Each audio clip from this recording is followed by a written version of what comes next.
All right, everybody, we got it going on here. Happy Hump Day, everybody! It's Wednesday. It's Bruvs Unite. Let me get in there in the right frame. I got my boy James here with me, and we got an incredibly special guest, the one, the only Forest Mommy. She's joining us live right now here. Forest Mommy, welcome. Thank you so much for joining us today. It is a pleasure to have you.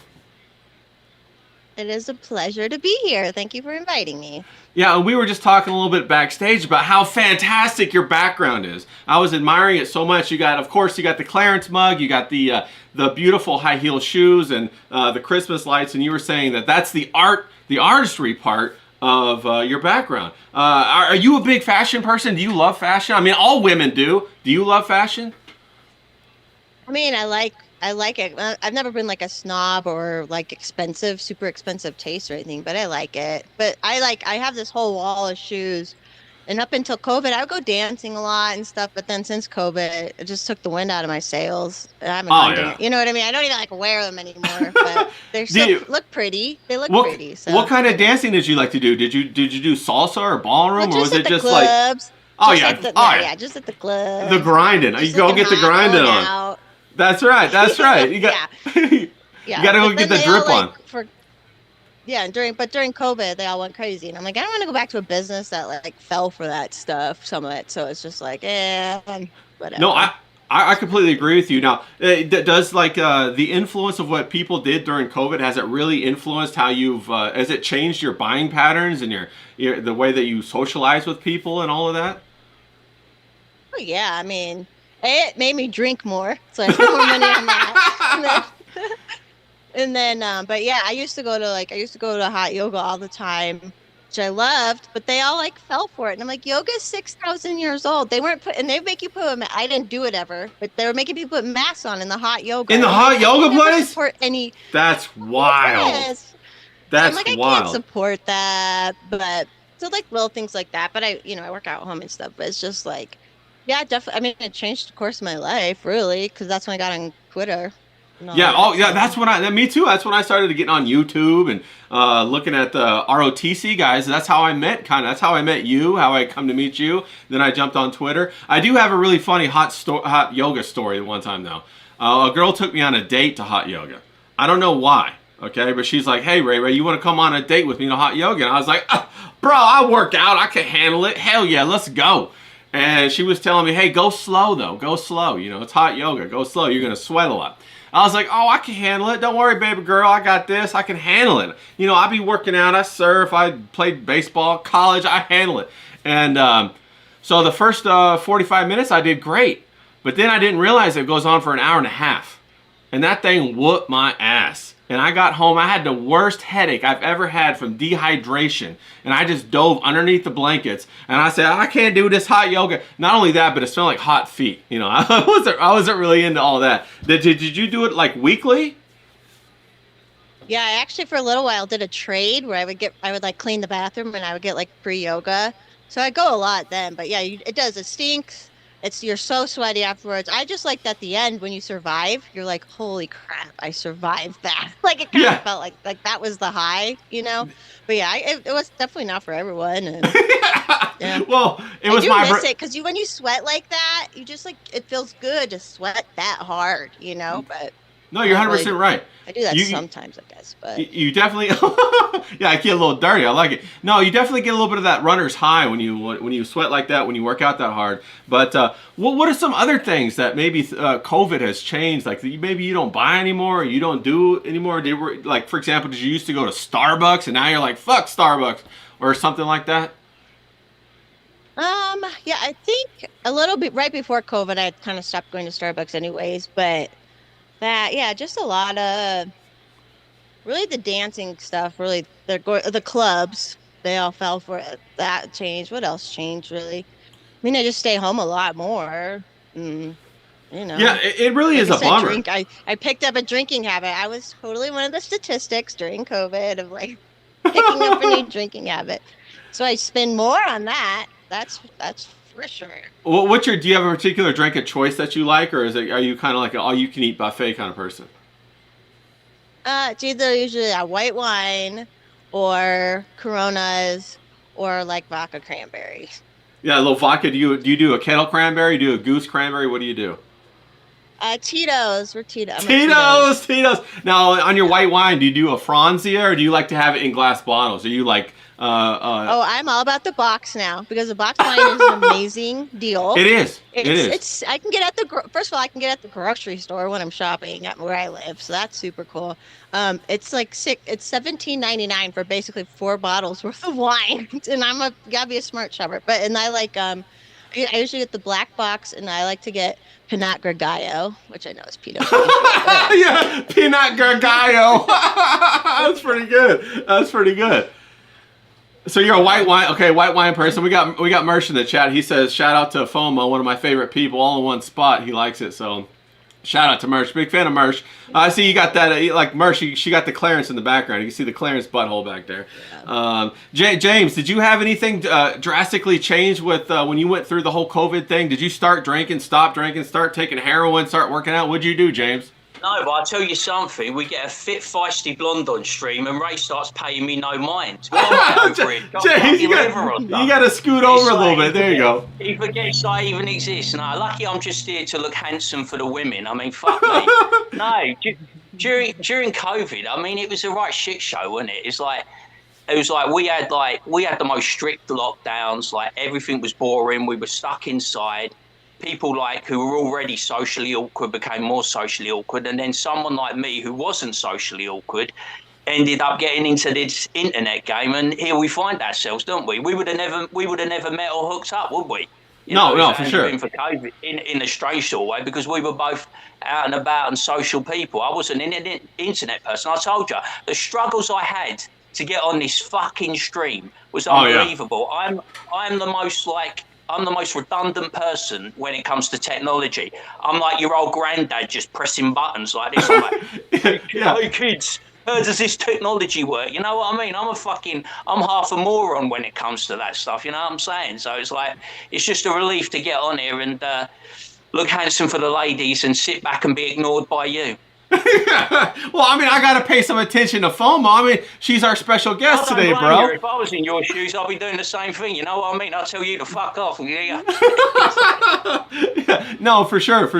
But FOMO, now that we're on the other side of COVID, are there any kind of different people that you've met that maybe you wouldn't have met before? Like, for example, like you said you got on like the internet and all that, and so did I. And I got to meet Mersh, and then I met everybody else through Mersh. Like, well, you know, I didn't really meet Mersh, but I did the ROTC at Nightwave, and then I got on Twitter, and I met the Forest Mommy, I met James. And have you met any people though in real life that you don't think you would have met otherwise? Oh, am I going? Yeah, that's you. That's you, Tiger. Okay.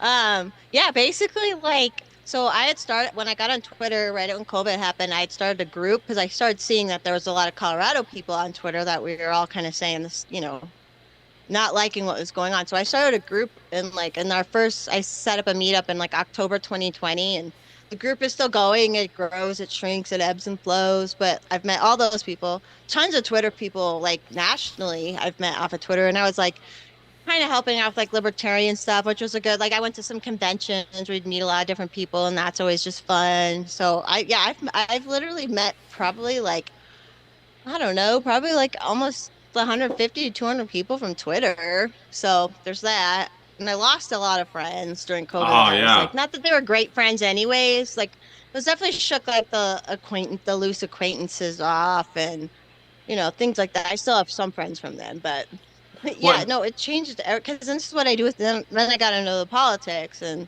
so I meet people through that, and that's like what I do with my free time now. Cause I'm a loser, so you know.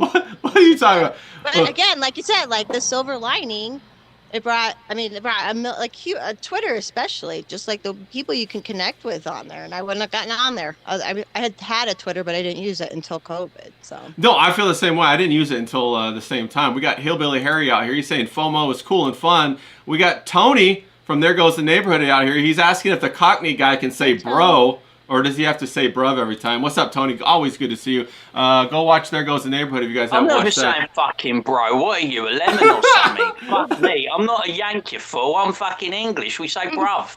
That's right. That's right. Me. Now, Jesus Christ. now you guys have it like next level out there in England with that whole lockdown kind of thing after COVID. Isn't that right, James? You had to move all the way out to the country to kind of Yeah, resituate and everything. it was a fucking shit show, really. It was like, you know what I mean? It's like, we had like, you know, like a lot of people were going in, you know, they were like, people have been talking about this Fuentes Piers Morgan thing. All the people in our media were big time COVID zealots. They were big time for the lockdown. They were big time for the mask mandates. If people didn't get the vaccinations, they were losing their jobs. They were losing their livelihoods. They were losing their ability to earn. It was basically forced and thrust upon them. A lot of people had to change every aspect of their lives. A lot of people who were shamed moved different areas. I mean, in London, it was very much, you know, it's a COVID city because of Sadiq Khan, because it was a Labour authority. They were very heavy on it. They were very hot on it. You know, get your jab, get your jab, get your jab, fall into line, don't question authority. And, you know, with me, because I'm online and I'm not hiding behind an avatar, I'm using my real name. Like FOMO said, you lose a lot of people, you know, you lose a lot of friends, you lose a lot of family. It's like politics. There's a clear dividing line, like with America, like pro-Trump people, anti-Trump people. You know what I mean? It splits up families. You vote Republican, it breaks up families, it breaks up friendships. It doesn't matter whether you've had that friendship for 5 minutes or you've had the friendship for 50 years. It can just go in the blink of an eye, and you just have to move on and adapt. And lucky, I just look forward, man. I look to the next thing. You know, I found myself on there kicking about, and it's mildly entertaining, and we're having a laugh. So all's well that ends well, isn't it? Yeah. Well, I mean, we're hoping that way. But King Yeti out in the chat, he says his sheriff in his county said he wouldn't enforce the mandates.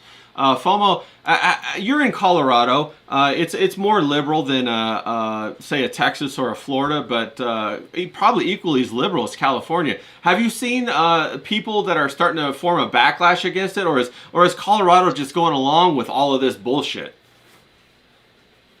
They've kind of gone along with it all. People say basically California is 10 years ahead of us, but we're like it's right lockstep with California.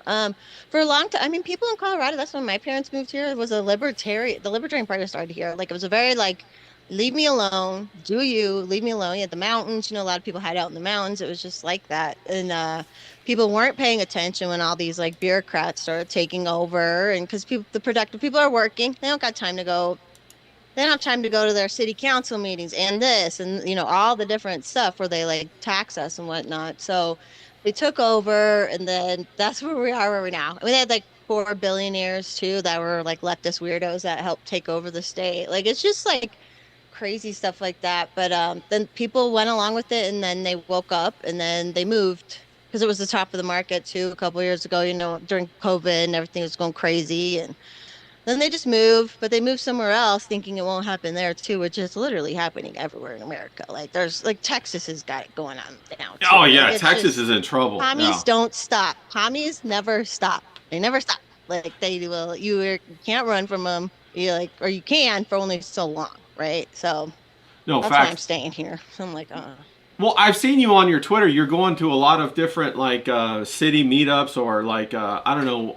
There are different situations where you're going and meeting different. Are they groups of like I don't know if I got it right, but you're meeting with a different like what is it? Political people in groups, and I see you take pictures like a Republican Party or something like that. Is that true? I see you meet with the different groups of people. We have meetups out here.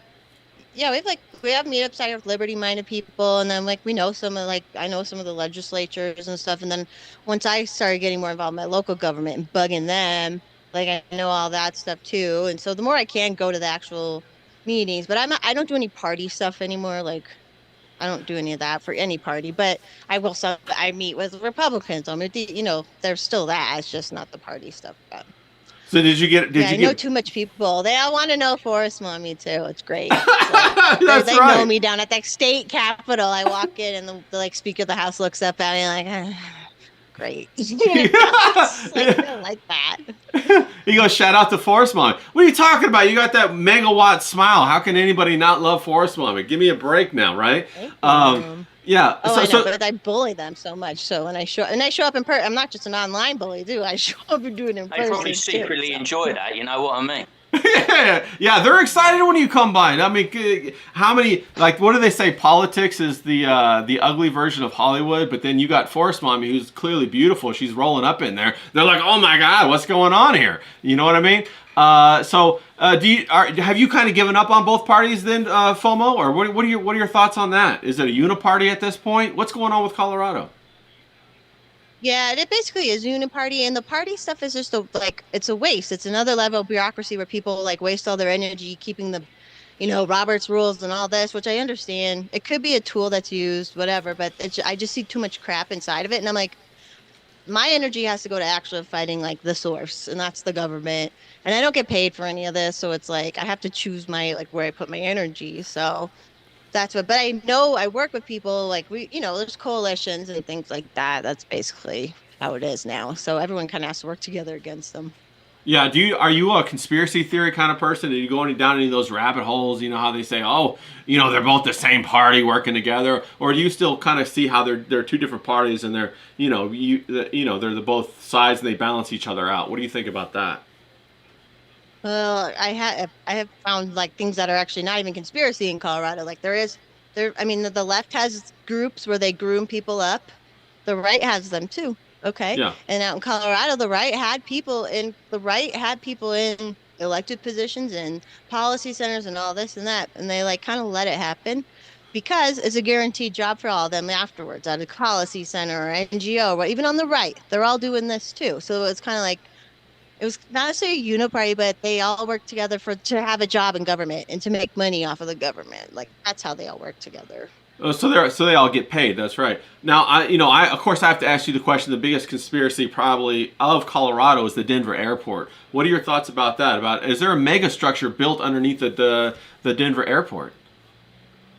Something's definitely been going on there, like where they built it and who owns property out there. Like the Queen of England apparently owns property out there and all this stuff. So there's that. And then those paintings were real that they don't have anymore. Those weird paintings. Yeah, those crazy murals. Yeah.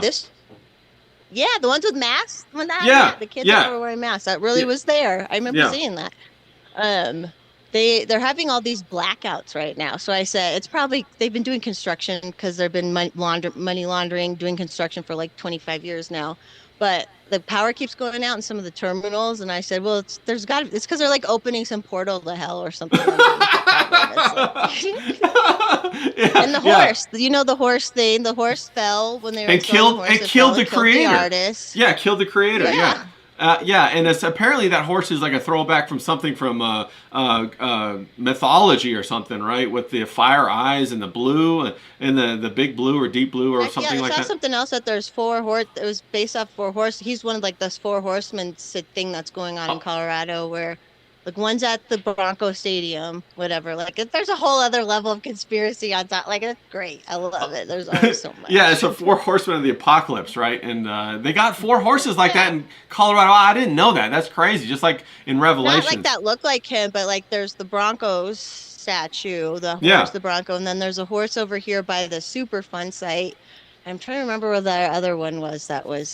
I don't remember what the other one was, but the Superfund site one has like it's a horse in a hazmat suit.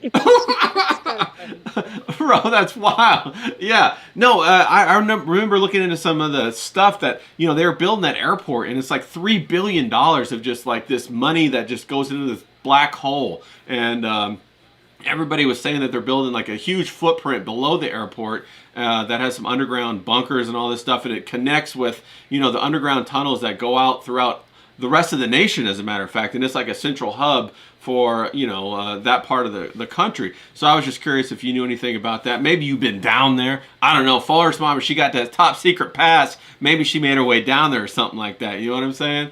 But yeah. So are there any other kind of conspiracy theories that you've found to be true, or that you've as you've gone along? Like I know you talk about trafficking a lot.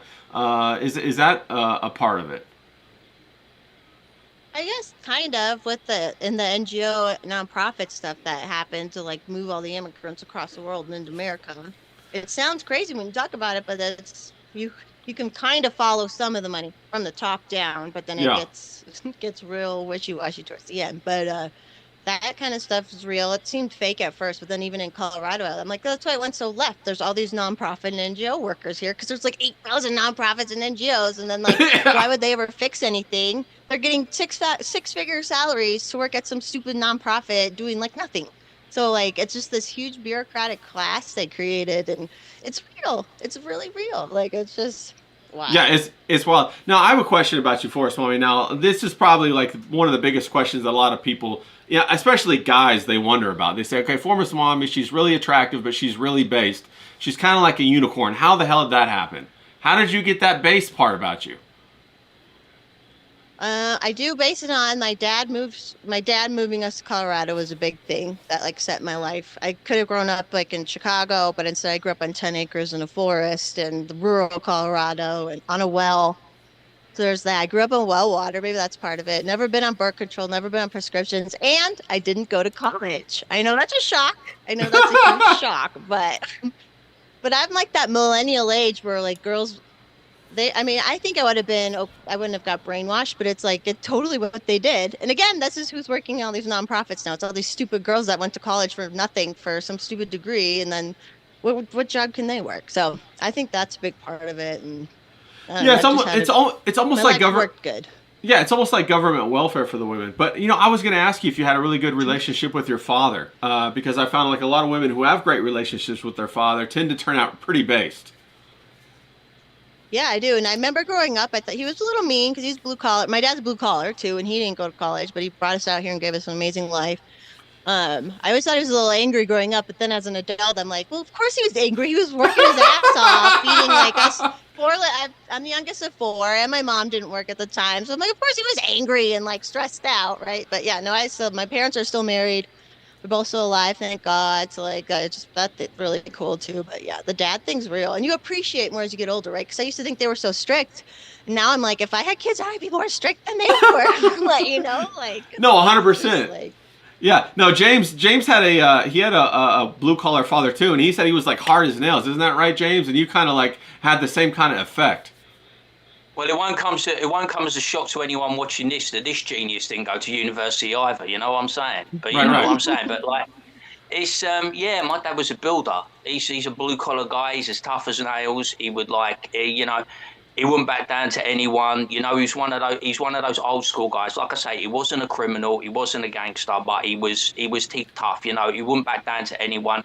I told you that story about that time, didn't I? There was this guy like before I was born, he was just walking out and about with my mother. And they all tell this story down the pub. Everyone tells it, right? He was getting lemon with my mother. That means getting Larry. And like, it's like my dad just within a blink of an eye just put him up the wall and smashed him to pieces. You know what I mean? And everyone tells that story.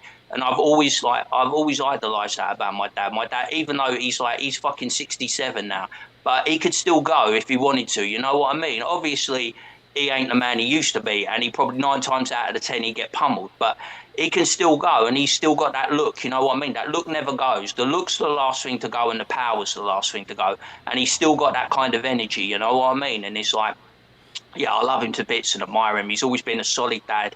He's always been a great husband to my mum. You know, she's never wanted for anything. He dotes on her. He's a proper family man. There's just the three of us. You know, it's always been just the three of us. Yeah. And he's like, yeah, he's a good solid lad. And I think that's the basis and the foundation of what like makes people what they are. Really, Yeah. I am my father's son. You know what I mean? I'm a mouthy guy that wants to. What was that thing you did, James versus the world? I'm a mouthy guy that wants to beat up the world. You know what I mean? No, I for see sure. myself as like I see myself as like the Pied Piper of South London. I want to drive every Islamist out of this country by hook or by crook. You know what I mean? That's how I feel. You know, I see how this country's going down the toilet, and it's mainly due to the Islamic Muslim influence. And I've said to you before, and I'll say this to anyone, I despise all of them. Absolutely despise all of them. How Gypsy Crusader feels about Jews and blacks is how I feel about Muslims. You know what I mean? It's just, I have absolute hatred and contempt for them because what they've turned this country into. And like, Ah, I that's see. been, that was one of my main reasons how I got online and like got into this game. You know what I mean? It's never been about political parties for me or affiliations. It's been about the state of the country and, you know, standing up and having your say. Well, 100%. Now, Forrest Mommy, have you noticed that, like, that whole big Somalia corruption scandal just broke and all that kind of stuff? Everybody's looking at like $8 billion going into the social programs for the Somalians over in Minnesota. Is there a similar kind of NGO kind of effect going on in Colorado? Do you guys have a lot of immigrants up there? Do you guys have a lot of that situation? Oh yeah, they brought all the Venezuelans up here. That's what they did, and the same thing. They were just writing checks for them left and right, and all this money was going out, and they made laws to make it easier for them to get like driver's license. And then when you got a driver's license, you got automatically registered to vote unless you opted out because you're an illegal citizen, which they're not going to opt out. Like they're not going to fill out the paperwork and opt out. Like so, there was probably ballot harvesting and all that too, but. Well, can I tell a story? Because he brought up. Please do. Yeah, please do. Yeah. So the other night I was out. There's a local comedy show I go to in Denver often, and then we go to a bar afterwards. And I was just talking to there's this young black kid. I could tell he was a cool kid. He's about to join the Navy. And I said something racist to him. He said something racist back. Like we were just going out, like, we were laughing. And then all of a sudden he goes, "This guy over here got mad at me because I told him Hitler didn't matter." There's a black kid saying Hitler didn't matter. Wow. Like God, like the world is healing just in very weird, different ways, right? It was just so funny. Dude, he was young. He was like 25 or something. Like, cracked me up. Well, that's the truth because like back in the day, you could never say that. But now we got like Nick Fuentes on Piers Morgan. And did you see that where Piers Morgan said, "Nick, are you saying that Hitler's cool or something like that?" And Nick's like, "Yeah, Hitler's cool." And so like that whole like I don't know what you want to call it, the illusion of grandeur about the Holocaust seems to be wearing off. Are you noticing it beyond that? I mean, that's a pretty fantastic story. But have you seen it in other parts, like with other people you interact with? Cute.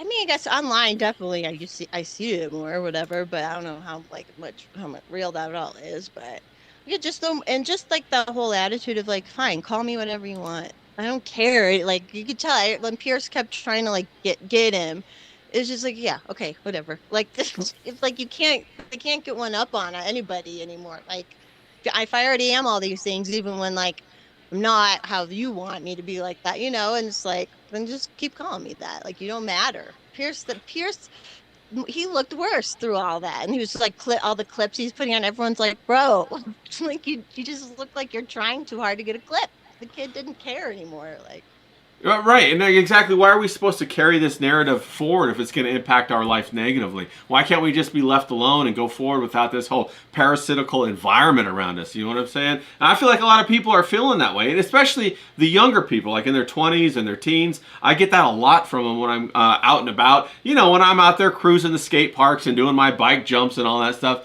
No, I don't do any of that kind of stuff. No, we got... What'd you say? What you got, James? I said, "All right, Gramps." What are you trying to say? What are you trying to say? I'm just playing. Who cares though? Who gives a shit, right? I said to you, like the worst things that can happen. Like if the worst thing that happens to you, if you go in a bar and a fit bird tells you to fuck off, you're golden. It don't matter. There's plenty of other birds out there. Buy another lottery ticket. You know what I mean? And if like some geezer calls you or some bird calls you racist. And like, yeah, so what? Yeah, I might be. And, oh, you're an Islamophobe. Yeah, I am. I don't give a fuck. Dude, I don't like these people. You know what I mean? It's no skin off my nose that you think that about me. And that's what happened, It was so embarrassing because Dewey wouldn't shut her fucking mouth about what a fat dollop Piers Morgan was. You know what I mean? He totally embarrassed us English. He made us look such fools because he's got that old guy mentality where, like, words matter and he brought on Danny Finkelstein, and he just got mugged off by a gay Mexican. You know what I mean? There was no...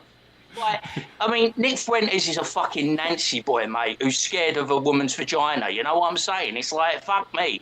And he totally mugged Piers Morgan off. Yeah, he crushed Piers Morgan. He crushed Piers Morgan. He made us all look like twats. You know what I mean? Because, like, people think, whenever I come on stream, they're like, oh, yeah, you must be like Ads. You must be like Piers Morgan. You must be like Hugh Grant. No, they're like the anomaly, mate. Most people are like me.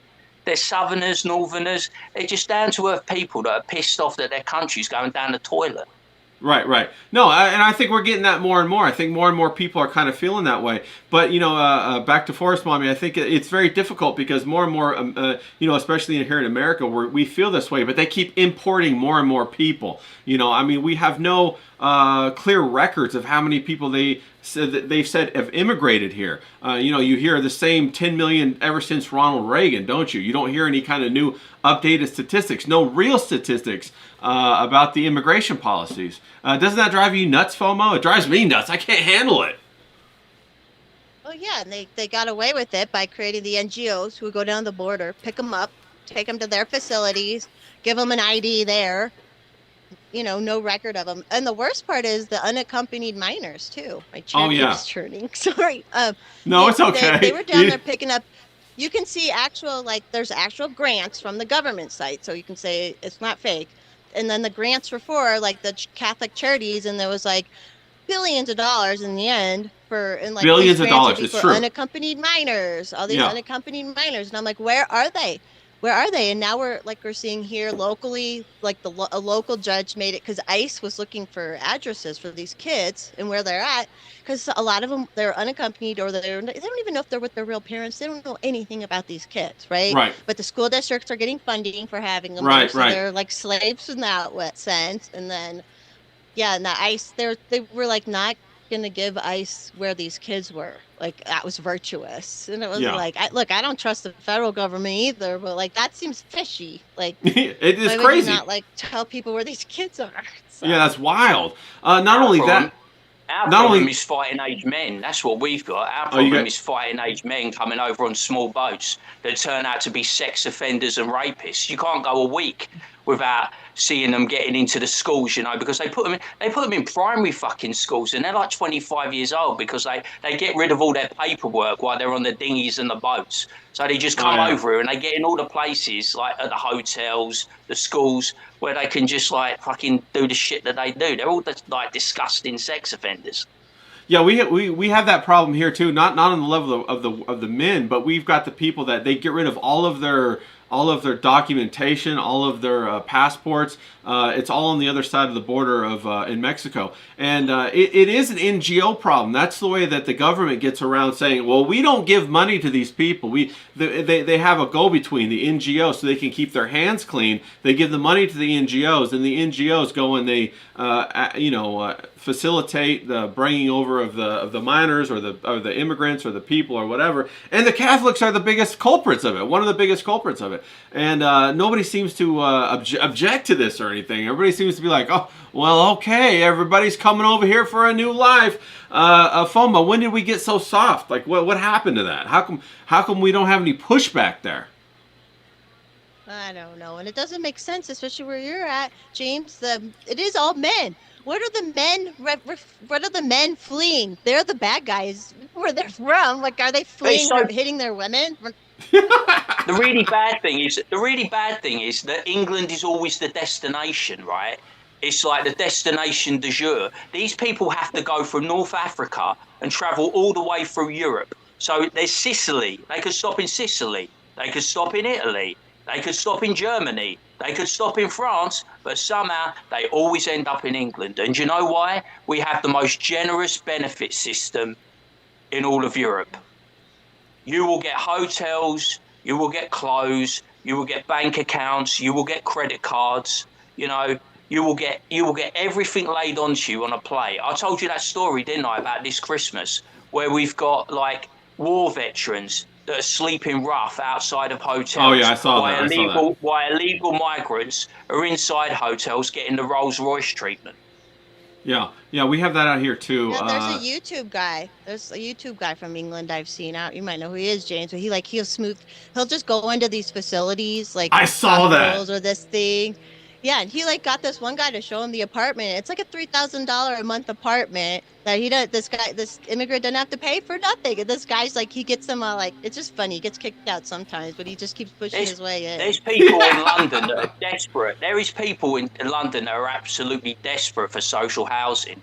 And because I've said this to Ray before, you said about being 10 years ahead. But London is 10 years ahead of New York with having a Muslim mayor.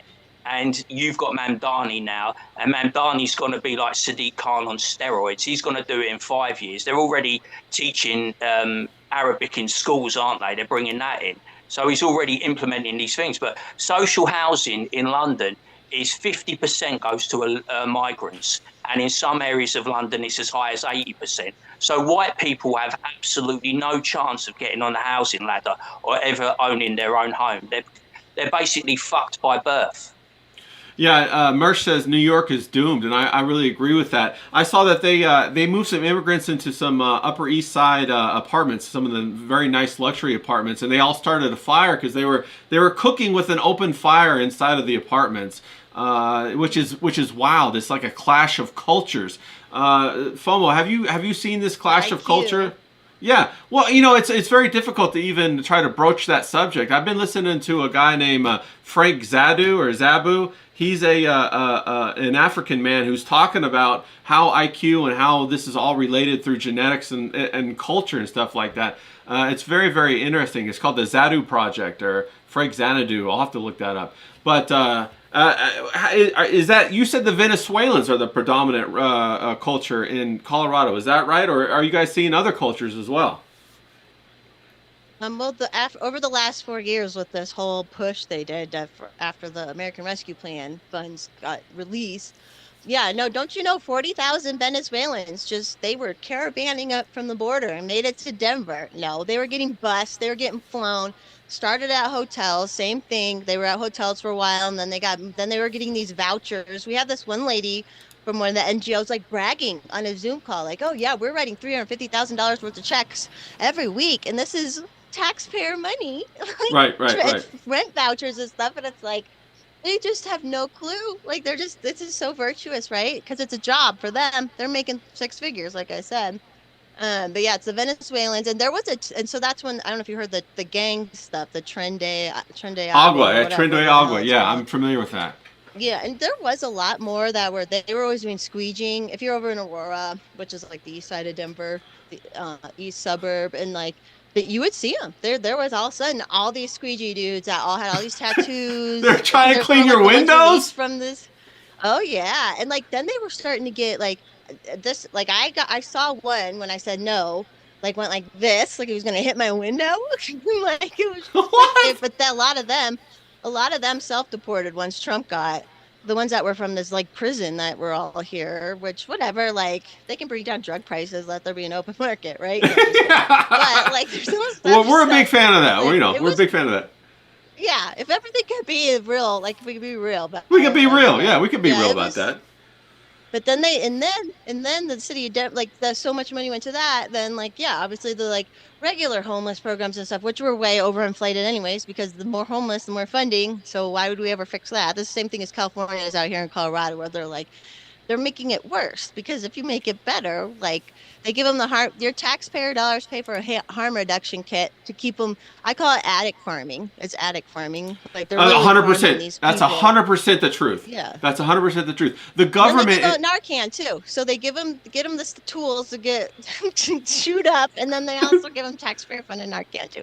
Well, and then also they probably get the subsidy for burying them if they die at a funeral home. So they get it every which way, and we're seeing that. We see that a ton out here in California. I'm sure you heard about that whole scam where they did the homeless thing, and then all of a sudden, they all kinds of money to the homeless people over the last 5 years, and it turns out they all embezzled it and bought themselves yachts, bought themselves big mansions, bought themselves Teslas and all that kind of stuff. And the homeless people are the same, bro. You go to LA, it's a nightmare. You go to San Diego, it's a nightmare. You go to San Francisco, nightmare. I remember they were talking about Haitians killing cats, and I know that out in Colorado, was that real? As far as something that Ohio. That was Ohio. And there's some white Ohio bitch out there who works for an NGO. She made $1.9 million a year to move 20,000 Haitians to like, I think she was in Cincinnati is where they had a lot of them. It's like, that's human trafficking. Really? How is that not human trafficking? Second of all, why am I too stupid and too principled to get in on this stuff? That's what I'm always wondering about it. I'm like, why the hell am I so good? Why don't I get in on this crap? Yeah, that's what I'm wondering is like, how the hell do I get in on it? But then again, James, I'm not going to do any of the secret society stuff and take it up the the butt. That's kind of rough. Who said it? 50 Cent said that. Miss me with that gay shit. Is that what he said when he was talking to Diddy? Miss me with that gay shit, motherfucker. Well, we got that thing, just to go back on that, we've got a lot of swans in our country and they're up and down the country and they're royally protected. They're allowed to just do whatever the fuck they want. But then as soon as we get these fucking savages come over to our country, they're wringing their necks every 5 minutes and cooking them on the fucking pathway. You know what I mean? They're killing the swans? Yeah, they just basically they think it's like a supermarket, you know what I mean? So they go into the river, grab a swan, wring its neck, and run off with it, and then I don't know, cook it in their shithole wherever they're living or whatever. Shit. Bro, that's wild. And they're royally protected. You're not supposed to touch them. You know what I mean? Because they go up and down that river. Wait, James, are you talking about the swans or the immigrants are royally protected? Which ones? Fucking both, aren't they? You know what I'm saying? Tell you. Pity we can't. I shouldn't say it, should I? You might get fucking banned or something. When I think about what happens to the swans, I think about what I'd like to do to a few people. You know what I'm saying? But it's like fucking. It's just that. No, that Diddy documentary was fucking quality, mate. It was pure entertainment for me. That guy has made me think about baby oil in a totally different way. Are you gonna incorporate that in your process? Your extracurricular process, James? Courtney don't know what's gonna hit her. I tell you, she don't fucking know, mate. I tell you. Yeah, that's wild. FOMO, have you ever seen that pink cocaine shit that they were talking about? That stuff's wild, man. Why do you think I would be around cocaine and see that? I'm not. What are you trying to say about me? I'm just moving on to the next topic. We're trying to lighten it up a little bit. We got all hot and heavy there for a second. Fentanyl myself. I'm here. I'm alive. So I haven't seen any crazy stuff. But they did find that recently in storage where they do storage auctions. Somebody bought one and it was just full of fentanyl pills apparently. And then of course, so the cops are like, we made a big bust. And it's like, shit, someone else found it and told you about it. Right. But, there's definitely plenty of drugs in Colorado. I wouldn't know about stuff. So just teasing you, FOMO. So FOMO, when you're not doing all of the political stuff and you're trying to break away and have a good time, what do you do for fun? You said you used to dance, you used to go to the clubs. They took that away from you. What do you do now? What do you do for fun? They take a lap dancing away. No fucking way. Huh? What'd you say, James? I said they've taken lap dancing away in America. No fucking way. Yeah, they curbed lap dancing for sure. But FOMO, what do you do for fun? Did you pick up? I'm outside a lot. Yeah, I go to my family still has the property where I grew up, so I'm down there a lot in the forest. But I make a little money on Twitter, so I Twitter a lot, obviously, and then meeting up with friends, which is usually political friends, but we let loose. Tonight there's an event I may or may not go to. It's kind of a far drive, but we meet up at a brewery and then we go do karaoke. And it's always so fun. It's a dive bar place in middle of nowhere. Well, it was middle of nowhere, Colorado. So karaoke's the dog's bollocks, man. I fucking love karaoke. Oh yeah, James, are you a crooner? James, are you a crooner? Not really. I'm a terrible fucking singer, but once you've had a few beers, it don't fucking matter, does it? You just get up there, take the top off, give it a bit of the old swagger. I sing you probably don't know what it is, but I sing the theme tune to Fireball XL5. Yeah, I don't even. Favorite thing. Yeah, I don't know. I don't know what that is. You know, Jerry Anderson Thunderbirds puppets. No, I don't. Yeah, you should look it up. Look up Fireball XL5, the theme tune. I sing that. That's the bollocks, mate. I tell you. FOMO, do you have a song you like to sing? Do you have any go-to songs? Are you like Linda Ronstadt? Yeah, you know what my current one is? I'll do if it's a duet, I'll do Total Eclipse of the Heart, which I'm not good either. I think I don't like when people are too good because it's get out of here. I want to hear people who are drunk and yeah. But my current solo song that I've been really working on is actually Rocky Raccoon by the Beatles, which I know everyone hates the Beatles, but I love that song Rocky Raccoon. I've been working on that one lately, so I'm not working. Is that a thing? Does everyone hate the Beatles? Is that a thing? Yeah, I think so. It's they're trained, whatever. You can not. I get it, not like the Beatles, but these people they're trained to hate. They only know one record, and I hate the Beatles. I'm listen. they wrote like I'm like you have to you can hate them, but like it wasn't just the old poppy stuff, right? Like it was this whole ton of it. Like there's a lot of things they did, whatever. You don't have to like them, but yeah, that's what Are they they do, James. Stones They're like, fans? They're like Stones fans or something. Is that they're Rolling Stones fans yeah, or something? Do they do what do probably I that's mean? one or the other. Yeah, I mean they love all the Rolling Stones and all that kind. But first, Mike, how do you work on it? Do you go home? Do you get the choreography going? Do you get in the mirror No, and just get it? the night. Just when I do it there. I only work on it there when I only do it when I'm doing it. But I've done it like 3 times. I've done it like 3 times in the last probably 3 months or 4 months. So. Oh, okay. I had this like But whole I thing. also In my, used to sing it all the time. Like I would sing that stuff like driving back in the day and stuff. But yeah, now I don't. not oh, well, you don't sing anymore when you drive, or you don't drive anymore. You just take helicopters everywhere. I mean, I guess I do. Yeah, No. right. Yeah, no, I had this vision of you like with a big full length mirror, getting your choreography down to No, nail that's it for me. the. Oh, that's you, James. I get my pink hairbrush and my pink stilettos, and I give it a bit of the old swagger in front of the mirror. You know what I'm saying?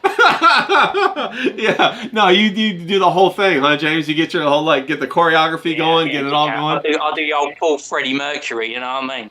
Yeah, yeah. Now, I was thinking about that. We don't really have very much karaoke. We have a couple of dive bars out here, but of course, I live up in the desert. Where I used to live down on the coast, they had a lot more karaoke, a lot more kind of nightlife. Asians love it. You should get some more Asians in your area. You know, Asians live for that shit. Bro, I went to China and they love karaoke over there. I went to China, they love it all over the place. I went on a whole bunch of factory visits over in China, and they would try to get you wasted face. Like, for some reason, they all loved Hennessy over there. They would try to get you wasted on Hennessy, and they would take you to these karaoke bars, and like all of these guys that like didn't show any emotion, all of a sudden were trying to belt out like a Total Eclipse of the Heart, or something like that, or some crazy song, bro. And I was just like, what the fuck? The problem with our countries, isn't it? They all want to come to England, and they all want to come to America. And we end up with all the shit immigrants. We never get the good immigrants. You know what I mean? We get the shit ones. And What are the good immigrants? What are the good ones? I don't know. Maybe I don't know. Yeah, it's true. Italians, I'd like to see a few more Italians in my area. You know what I mean? Yeah, I would like to see a few more Italians. Yeah, they do empty out the Venezuelan prisons to come over here. The what do they end up the what's that, Costa Rica prisons and the other Central American prisons. But what about what's going on in Venezuela, FOMO? A lot of people are thinking that Trump is saying that he's going after the drugs, but really it's going after the oil. Do you have any thoughts on that, or is that too upfield, like not very interesting? Yeah, I definitely don't pay attention to that stuff as much, but the videos look just like the videos from when they were like had the Ukraine drones. Yeah, like, I don't know. The videos are interesting that they're showing the videos, so I don't know. Whatever. I get there's a major blood sacrifice at the bro. That's what it is? That's what it is. I swear to God, that's what I think it is too. Of course, I try not to say it too much because everybody's gonna look at me like I'm crazy or some shit like that. But how can you how can you have all the money and power in the world and you're like, of course you're gonna be killing people in what I mean? Like, I don't know. It makes sense to me.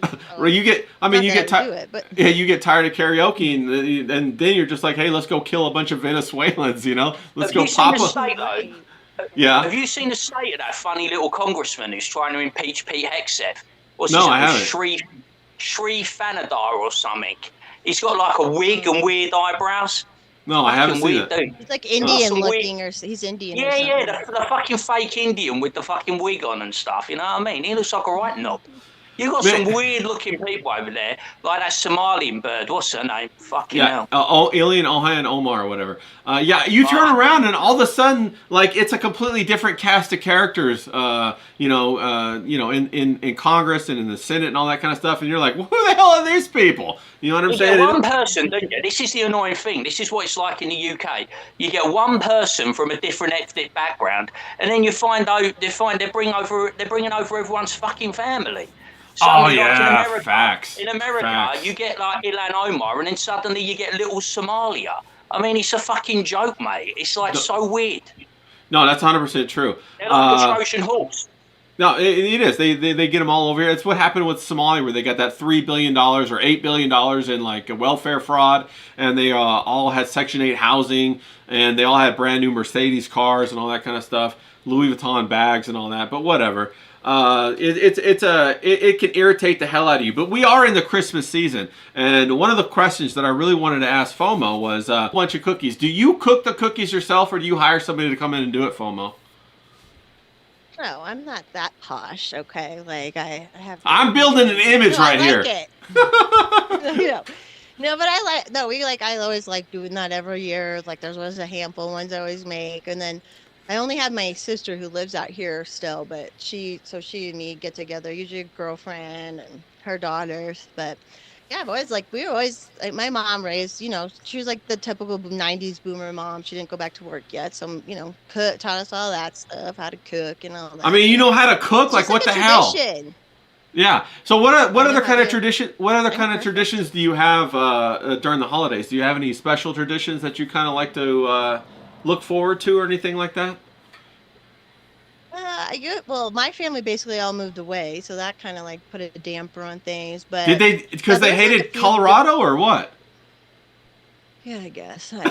Long story there. Okay. Like, what are the traditions you like? Yeah, it was my sister being pushy, I think, with my parents, but that's a whole nother story. Anyway, family drama's the best, isn't it? Except for when you have to live through it, then it's not the best. Well, it's not that dramatic. It's just like. You can tell when people are using people a little bit, but whatever, like it's fine. No, I decorate. I like to decorate. There used to be like my parents started this tradition. I went for an adult for a while too, but there's a place called the Broadmoor Hotel in Colorado Springs, which is like super fancy hotel, and so go there. And it's like old school. It's like old too, so it's not like it's like in the mountain almost.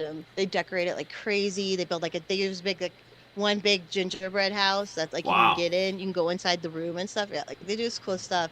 They used to do like wassail and cookies and like things like that. So I like doing that kind of stuff, but they're not there. And I don't know, that's a bummer. Leaves, like yeah, it kind of takes the heart out of it. On the other side, we do our like Christmas Day with his side and that kind of stuff, but doesn't hit the same. I don't know, man. Do you have a favorite cookie that you like to bake or you like to eat, or are they all kind of great? They're all great. Probably my favorite that like I'm good at is this one where I use a cookie press and there's like Christmas trees or a couple other shapes you can do, or little ones that look like little tiny taffy apples. I like those. So. Yeah. That's when you break out the Tito's and cranberry. Is that right? I mean, when I'm cooking, I do me a couple shots of tequila for sure. I got to get a little bit lifted a little bit. I like tequila. I like tequila too. That was something I never used to like tequila, and then COVID happened. I'm like, oh my God, I can have like 4 beers and then a shot of tequila, and it's like the most, like, it just feels great. Tequila is the shit, bro. Tequila's the best because you could get fucking ripped on it and then have no hangover the next day. I love tequila for that fact. Well, for a while. A couple times, which I've done, yeah. I want to see everyone get drunk and pull a Christmas cracker. That's what I want to see. Yeah, a Christmas stream, a drunk Christmas stream. We might have to do that. Do a little Bruvs drunk Christmas stream. That'd be a lot of fun. James, do you have any do you decorate for the holidays? Do you make cookies? Do you do anything like that in England? What do you do? Yeah, I decorate really badly. You saw me posting the Christmas pudding mix, so I get the Christmas pudding mix, and then the tradition is that you do it, you pour the alcohol, you leave it to set, do it about 3 times, and then you make a wish. So I'm not going to tell you what my wish was, but you can probably imagine what my wish was. You know what I'm saying? But yeah, it's like, fuck it, it's good fun, innit? I always look at America, and I think America's like the standard bearer because you got the Hallmark movies, and you really go out and push the boat. You know what I mean? And it's like over here, it's a bit more subdued. But we got the Yule log, we got the Christmas pudding. We like to get drunk, we like to eat, like to get the family around the TV and watch a load of crap TV and stuff like that and just be together. So it's kind of like a low-key one, but it's good fun. It's a laugh, you know what I mean? It's all good. But like I say, I want to see everyone go out, get drunk and pull a Christmas cracker. And by Christmas cracker, I mean birds. Rock. Yeah. Proper rock. Aim high, people. Proper rocket. Yeah, proper rocket for sure. Now the thing that I definitely notice is it seems like the faster the time goes for the Christmas, and that really kind of pisses me off because like I just turned around and it was Christmas time, and Thanksgiving now is basically almost Christmas time. Have you noticed that trend, James? Do you see time going faster the older you get? Funny today. It's like you look at it and it's the 10th and you've got like 15 days until like fucking it's Christmas, and then once Boxing Day's passed, it's over. You know what I mean? And then you're putting the decorations away and you're looking to New Year. You know what I mean? Going out, having parties, and thinking about another long 12 months in this shithole of a country. You know what I mean? It's like, what have you got to look forward to other than me? What have I got to look forward to other than looking in the mirror and admiring myself? I haven't got much going on, have I? You know what I'm saying? But it's no. And then it's Trump, right? You think, oh yeah, I might come over to America, and then fucking Trump fucks everyone. Yeah, I saw that. What was that thing he posted about today? Yeah, he's right. If you want to get in the country, they're going to scour your criminal record, which is fair enough. They're going to scour your criminal record. But now they're going to go back through 5 years of social media activity. Well, that's me fucked then, innit? Did you see that, FOMO? In order for people to come into America, they're going to go through 5 years of their social media history. That's pretty wild.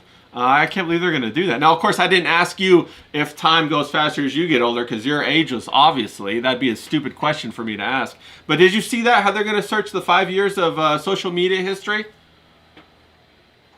Oh, but they'll probably purposely, you have to be a bad guy to get in. They'll only let people with criminal records in is what they're going to do. They're going to turn everything off. No, facts. James, do you just need to find someone to marry? Do you just need to find someone to marry over here, James? Is that? Yeah, James is going to try. There's so many. It's like fucking hell. Who do I choose? You know what I mean? It's like fucking hell. Yeah, James is. The list. I plan on this list getting extremely longer. You know what I mean? Yeah.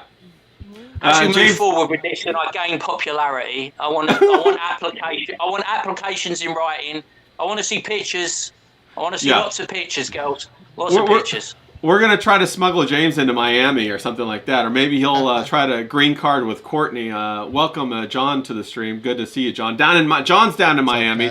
Good to see you. John, Forest Miami, this is John. He's a DJ down in Miami.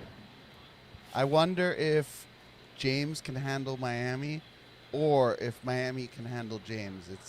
It's a toss-up. I don't know which way it would go. No, facts. Yeah, I don't think I last 24 hours. If you've ever seen a guy, I'm going to get deported in record time. You know what I'm saying? It's like, no, for not sure. In Miami. Maybe if you go to like California or something, definitely. But in Miami, definitely not. They'll welcome you with open arms. I heard Miami's proper expensive. Like fucking hell, man. Proper expensive and full of junkies. That's what I heard. No, Miami is expensive. Not junkies. There's a lot of cocaine, but I mean, not like when you think junkies, you're thinking a lot of heroin and stuff like that, and meth, and that's not really. I'm sure it happens down here, but it's not like as big as other places. More rich people, so more cocaine. Yeah, it's a lot of cocaine. Now, kind of junkies, I don't care. Yeah, right. You gotta have the rich junkies. You know, what is it that I was watching a movie or something? They were talking about cocaine, how it's just like it's like drinking alcohol to normal people or not people who aren't wealthy, but you know the wealthy people treat cocaine like it's no big deal, just like it's a Red Bull or something like that. Now, John, I know you're gonna get started on grilling that pig in the ground pretty soon. When are you gonna do that, buddy, for the Christmas? Nah, I actually have some friends coming down. They're renting at the beach, so I'm gonna be going hanging out there. One of them said he's gonna buy a fuck ton of filet mignon or something. I don't know. So we're doing that. I'm not doing a pig this year. But New Year's I probably will for sure. Like a pork leg, smoke it on the grill like I do. And you see no, for sure. No, that sounds good. Now we got on the job. Doing a pig means in this country. Doing a pig means fucking an ugly woman. I was gonna say, James, you can't be doing any pigs. Yeah, you can't be doing any pigs, James. Fucking an ugly woman. Yeah, we got on the John in the chat. He says cocaine stream, and so I think I don't know. We might be able to pull that off. Definitely here in California, definitely in Miami. James, I'm sorry, I don't know if you'll be able to participate. We can get some up to FOMO in Colorado for sure. Pondergast says, why is everything fucked right now? That's a really good question, and I think it has a lot to do with what we were talking about earlier about how they're trying to do a social engineering, a change, a bring in of the new Aeon kind of thing with this whole digital age of building those AI data centers everywhere. Have you seen any of those in Colorado? Are they building any around you? Or, for the longest time, they're all about this green energy. Now they don't give a fuck about it. They want to build these AI data centers and plug them in to... plug them right into the. Hold on. I dropped the audio up for a second. I still got that problem. Froze on the YouTube. Okay, I'll fix that real quick. Let's see. Auto input capture. Is it back? Yeah. For some reason, it does a little hiccup, and I don't know why it does that. I've been trying to get rid of that. All right. I think. Yeah, we're, they're putting the data, but the data. He asked me about the data centers, AI data centers. Yeah. What's going? They're building them here. We don't have water. And you know how much water those things need? Yeah, those things consume. I was asking FOMO about the AI data centers and if she's noticed that they're being built around Colorado because they are being built everywhere in America right now like crazy. And they're huge and they consume a ton of electricity and you plug them right into a nuclear power plant. They don't give a fuck anymore. And all that green energy's out the window and they're consuming all this water. And they're even building some down in Arizona where there's like a drought and all this kind of stuff in the middle of the desert. And you're saying they are building them in Colorado, so that's wild. But they want to. They're working on it. But then they also want to. They also want to ban natural gas. They told everyone, everyone has to get on natural gas. It's clean. It's blah blah blah. Now they want to ban that, which hopefully that won't happen. But it's like in the works. But yeah, they like green energy for the money they make. Again, through green energy NGOs and all this stuff. Like that's just the main theme of everything, how they steal money. But they don't care about green energy, or like these 3 people who are this Public Utilities Commission, like they're going to give up natural gas, like, and then it's cheaper to make electricity with natural gas than it is with solar and all that. Like they're just so dumb, and it's obvious what they do. But what do we peons know? Well, that's the truth. Here in California, they're trying to outlaw new construction that cannot have natural gas in it. They're making everything as an induction oven. And I don't know about you, but I mean, you do like to cook. You said that. I also like to cook. And so induction ovens, I don't like them, bro. They're terrible. And I like that. Like I like the natural gas. I like the flame. I like to get it going. I like to pop it around, act like I'm a professional Gordon Ramsay kind of chef, and have that fantasy in my mind. You know what I mean? Even like a couple of lines of that nice cocaine, we got that going on. Just like Gordon Ramsay actually never did drugs. I read his biography. He's like, I never did it. My brother did it, but I never did it. Thinking of Marco Pierre White, he was more the rock and roll guy. That's what I want to get into. Marco Pierre White, he was the absolute bollocks, mate. Oh, he was the go-to guy for to be a chef. Yeah. You should read Marco Pierre White's books, man. He was like a rock and roll star, mate. Cool Britannia. During Blur Oasis, that fucking time in the 90s when England was really rocking and rolling, you know what I mean? And it's like, I'm desperate to bring those times back, mate. I tell ya. Yeah, I agree with you. I'm not sure that those times are going to come back. I would like for them to come back. John, what do you think? I'm seeing the whole digital ID thing being rolled out in England, and I see the traces of it starting to be rolled out here in America. Like, I don't know if you follow Riley, but I was watching him, and he was installing the digital Face ID stuff for people that were on Section 8 housing, wherever the hell he's at, driving around somewhere in America doing his job. Isn't that crazy? What do you think's going on with that, John?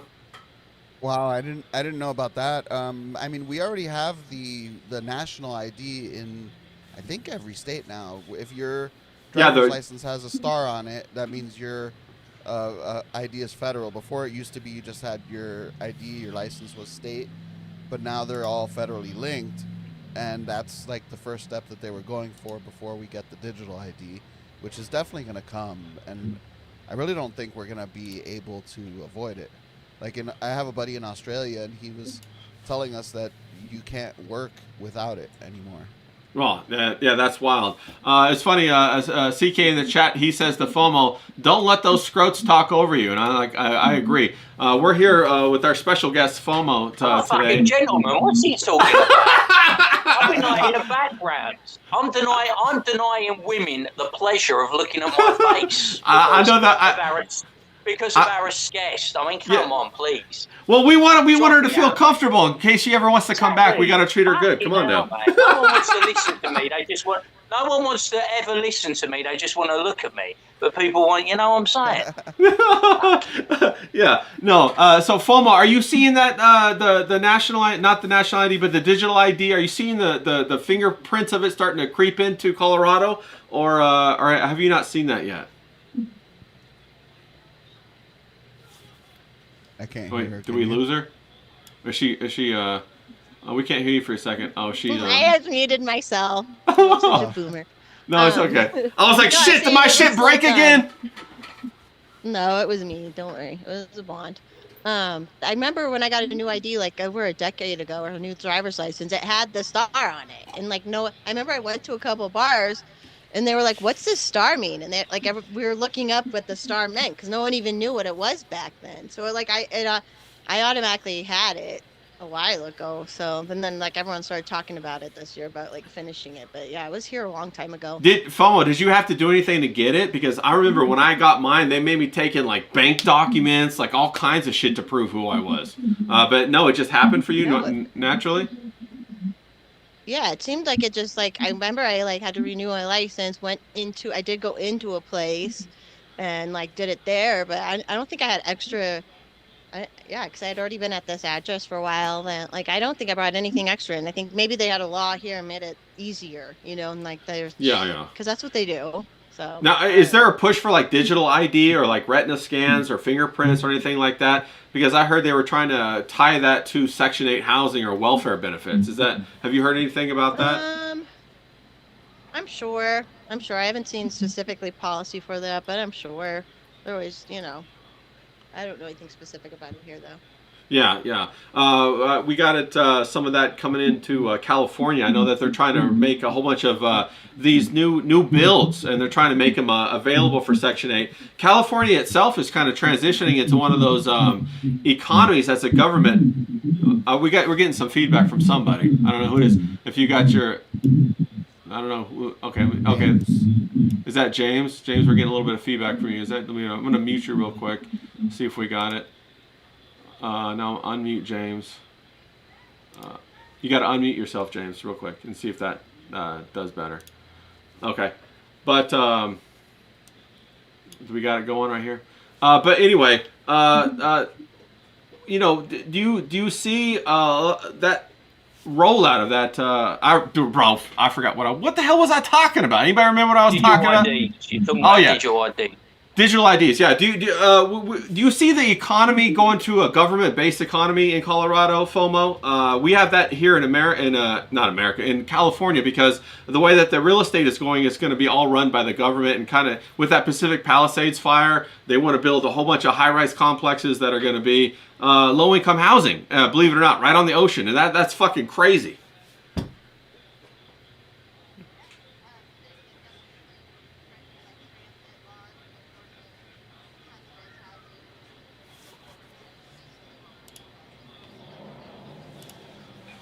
Wait, did we freeze? Okay. That's what it sounds like.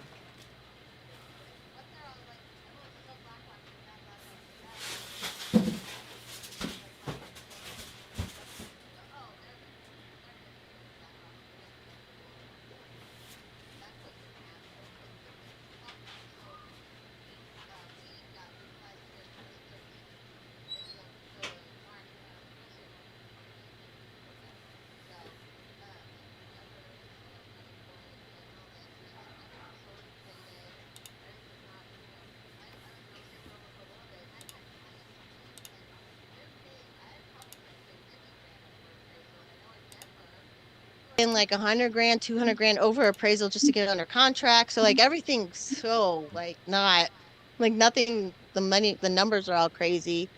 And everything's unaffordable. And then the government says we have to fix it. They're gonna fix it, and so they'll come in and make it worse again, and then they'll take control of it all and raise property taxes like crazy. Can they hear you now, FOMO? I check and see if they can. Okay, I think they can hear you now. But they're definitely doing this really strange thing where they're trying to augment the change around the economy and make it a more government-based economy, where they're going to force it to go to a thing where they take the taxpayer money, they give it out to themselves in the form of an NGO or a third party, and that's how the profit's going to be run, and that's how they're going to capitalize on the real estate, which is crazy. It's really hard to wrap your mind around. So as we go forward into Christmas, like FOMO to in the new year, do you have any thing that you're excited about, that you're looking forward to, that kind of gives you hope or excitement or anything like that? I mean, you got the fantastic hair, you got the great shoes, you got the megawatt smile. What else you got going on? Well, every January here we have it's called the National Western Stock Show. Can everyone hear me now, by the way? Anyways, we have the National Western Stock Show, which is like a rodeo, stock selling stock, like 4-H, everything, horse shows, cat, everything. So, and I volunteer at it. So that's right after, that's like 16 days in January. So I look forward to that every year. I help do a parade. I get to ride in the end of a parade, which is always fun. And so that's what I look forward to in the next year, but it's, something specific. It's not like deep. Yeah, do you have any projections or any expectations of perhaps what the next year will bring? Do you have any are you gonna think about? I lost the word real quick, but do you have any kind of are you going to be able to see what's going on or think about it, or do you have any expectations, or the word slips my mind. Every time that happens, it just drives me nuts. Resolutions, New Year's resolutions. Not New Year's resolutions, but like goals or any challenges or anything like that in the new year coming up, FOMO. No, but I kind of hope we just hurry up and hit rock bottom so that we can. Yeah, you're an accelerationist. Yeah. Yeah, I mean, to some extent, because I'm like, let's just get it over with, because like there is no hope for Colorado right now. Like, we have to hit rock bottom. We have to, like, these socialists will eventually run out of money. Yeah. And, like, we just need to get to that point, which would suck because where I'll go broke then. But I don't know. That's one thing. Another thing, I don't know. Well, are you one of those people who are you like a prepper? Do you stack like your gold and silver? Are you a prepper? And have some of that, like a little bit more ammo. I have there's so much ammo around here and stuff like that. Yeah, you got like one of those big miniguns. Ammo. Yeah. Yeah, like that's like prepared that way. Look, I'm not like a crazy prepper, but like have access to a well at the other house, things like that. Right, and that is on natural gas now, which will last. Even if electricity goes out, I can heat stuff, but.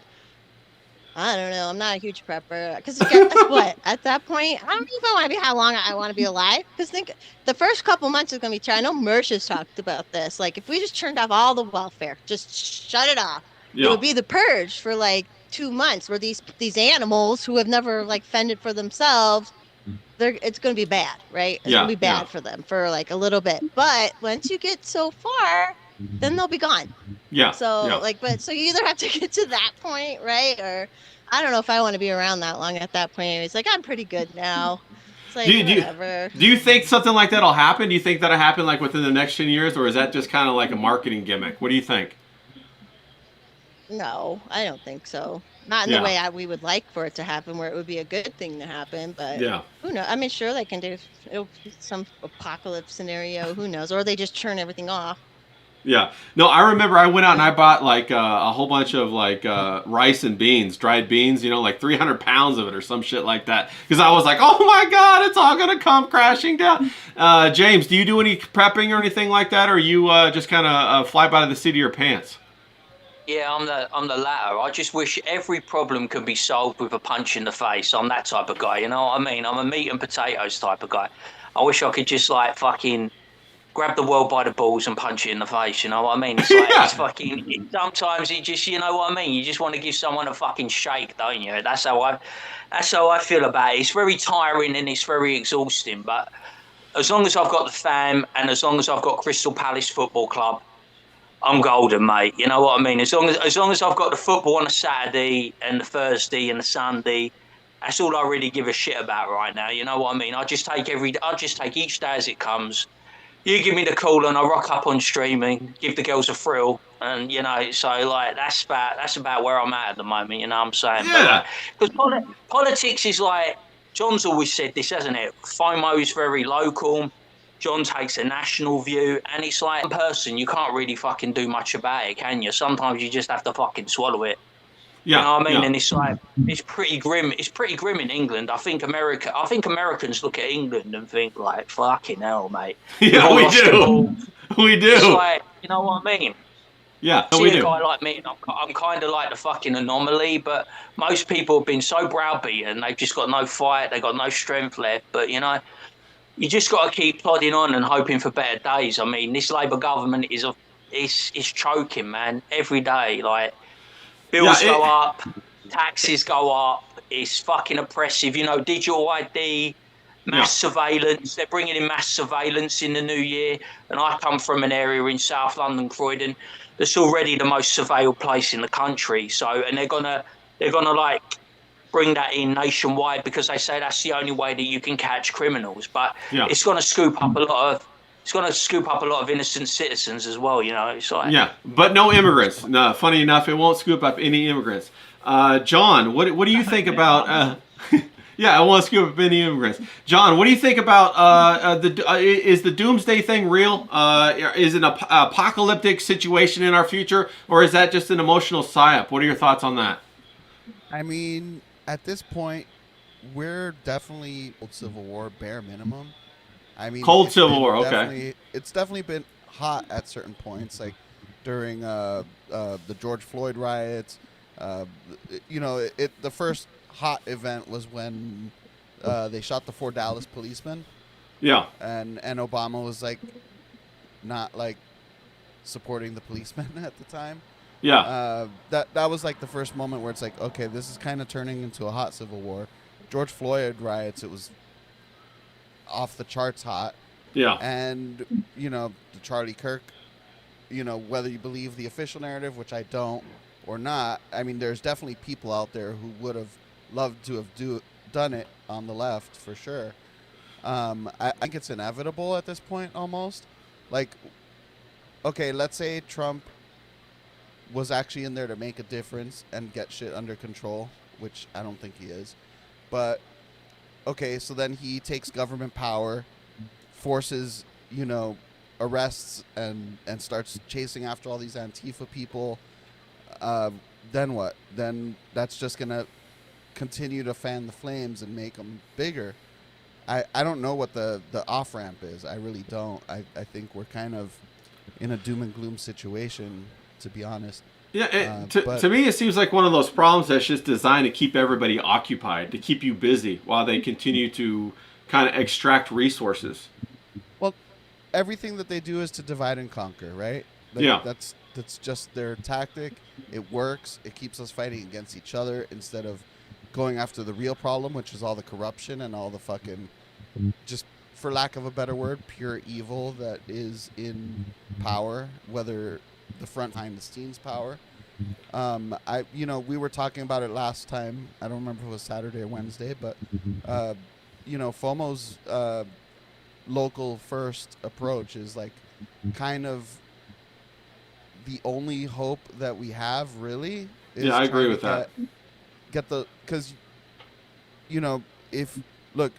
during COVID, it was the prime example, right? Like, even though DeSantis is statewide, he kept us open, basically. We were kind of fucked for 2 weeks in most places, and then the big cities were like maybe 3 months, and then he was like, no, we're not doing this shit, you're opening, and that's it. And he even like promised to pardon anyone who got in trouble for breaking curfews and all that other bullshit. Yeah, so facts. Local is our only protection from the federal power. But okay, let's say next term, which it's it changes every 4 years. No one. Yeah, Senate every The Dems have no one, right? But they're gonna win just because Trump has fucked up so bad that I'm like a libertarian, right? I'm not voting for Vance. I didn't want to vote for Trump I only voted for him because the Democrats were all saying, First Amendment is an obstacle to governance. Otherwise, I wouldn't have voted Trump, straight up. And No, facts.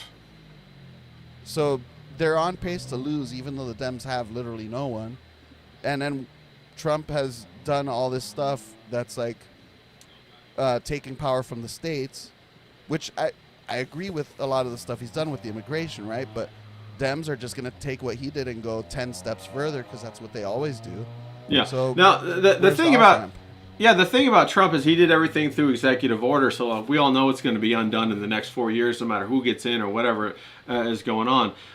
James, what's the craziest New Year? We're just going to switch it up to second. What's the craziest New Year's story that you've ever had?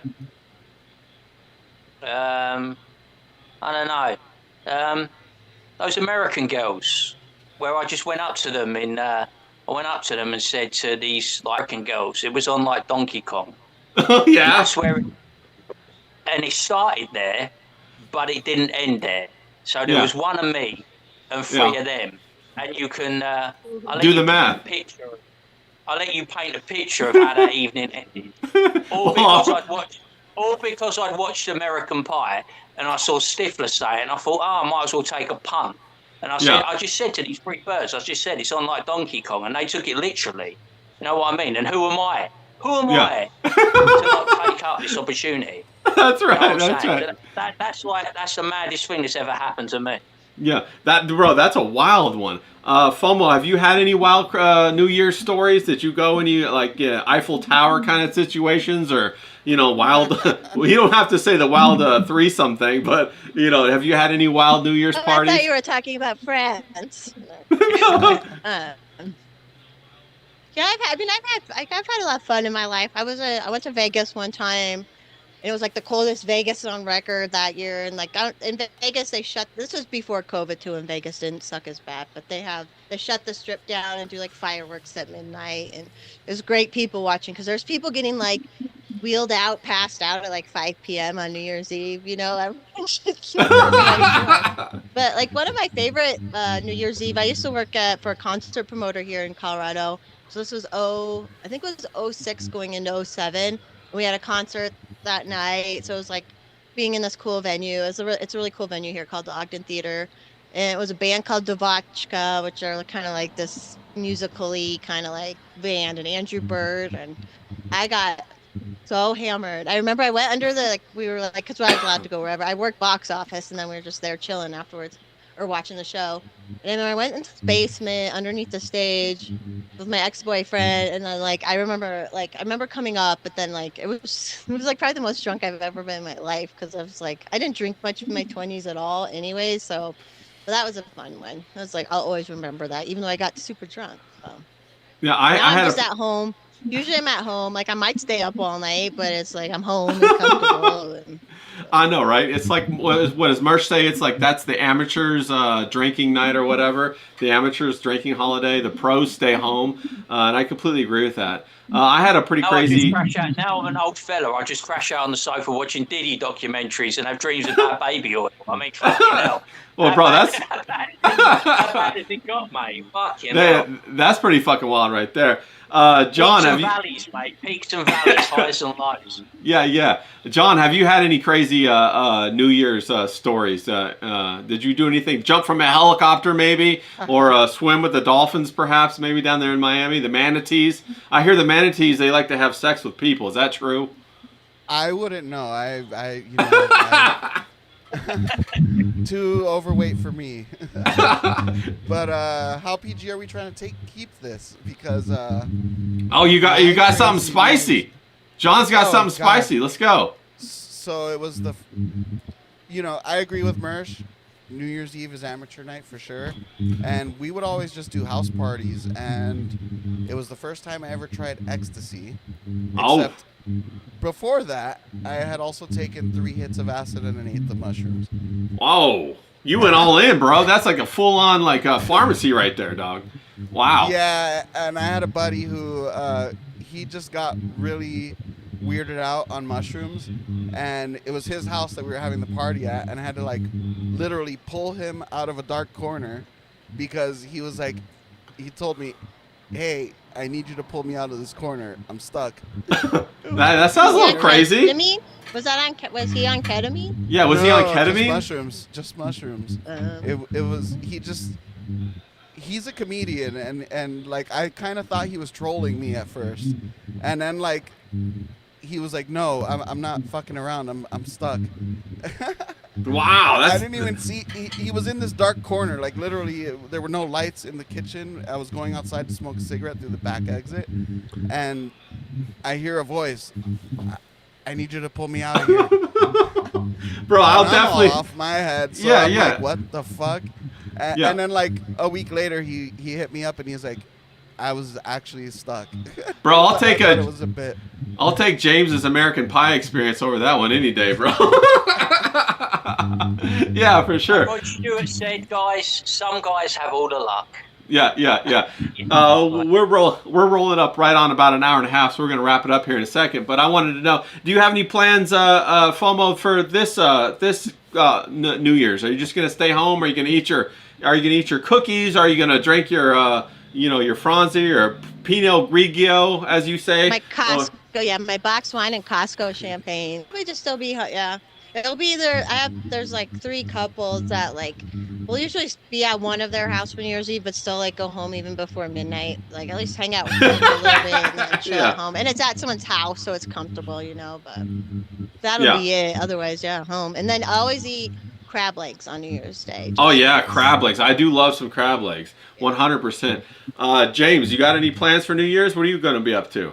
London's way too expensive, man. Fucking, it's like London. Sadiq Khan like charges you to go fucking anywhere, mate. It's like fucking proper nightmare. So I'll probably just like stay in the local area and see if anyone's doing anything locally and like piggyback onto that. You know what I mean? Yeah, That's what I'm yeah. gonna try. If anyone's got a local party going on, then I'll stick my nose in and see what's up. But most of the people live around. Most of the people around here live, they're pretty old, so hopefully they've got some daughters, you know what I mean, or something, you know what I'm saying? John, do you have any plans for the New Year's? What do you got going on? I don't plan that far ahead, to be honest. I'm probably just gonna be home or working, one of the two.